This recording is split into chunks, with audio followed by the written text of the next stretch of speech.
Kasi daw itong bumarikina.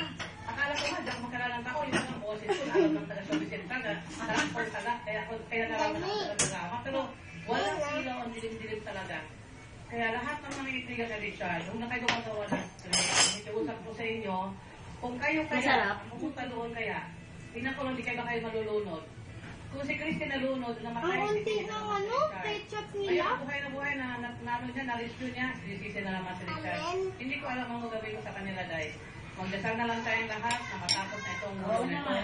Yung mga na-intriga, wala kayong ginawa, kung computer ng computer, panira ang panira. Magdasal na lang tayo. Kasi kayo, pumunta nga kayo doon, alam mo kaya, hinahapos ko sa lahat. Walang kayang pumunta doon sa gabing yun. Hindi, alalayan mo lang kasi. Sumpa? Yan to. Talagang buhay ang anak ko. Salamat talaga ako. I think Tita Annabelle, they should ask themselves, no, kung merong kaibigan sila Ayaw mo na nito?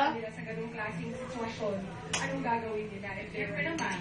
Kasi, biro mo, nagpapaalam mo sa kanya. Nagpapaalam sa kanya si Christine. Ito na lang siya. Hindi ko, alam mo, mapukusay siya. Sa pa? Ay, wala akong magawa kaya. Gusto tumulong. Pero nakakatakot talaga. Tita Annabelle, we are so proud of you have a son like Richard Gutierrez. Maraming salamat. Napakabait na anak. Lahat ng mga anak ko mababait naman. Pero, ibang pakabait ni Richard. Iba eh. Mabait naman din si Raymond. Hi, Mon. Lahat sila mabait naman. Oh, yan, Mon. Kasali kami dito.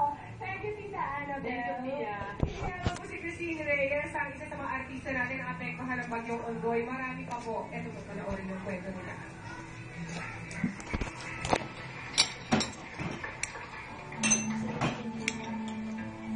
Si Jenica at saka si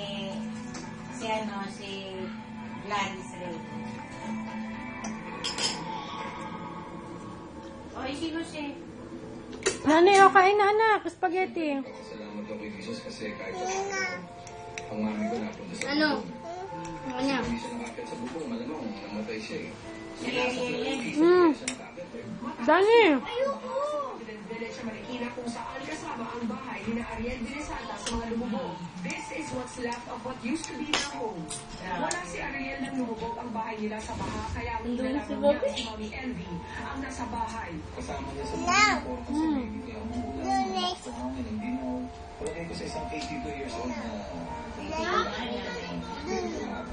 Diyan ka na lang sa kwarto. Para mawala na ng stress niya. Sabi ko sa kanya, at least may exposure ka ulit sa TV. Ako naman ako alam mo kahit na ganito sitwasyon. I always do what I like yourself. Di man direkti na sa lanta ng bagyo ang kanyang bahay, labis din ang pag-aalala ang naramdaman ni Jose Manalo para naman sa kanyang biyanan na lumubog ang bahay sa Cainta, Rizal. Kasi ako nung time na umuulan, nasa labas. Stranded ako.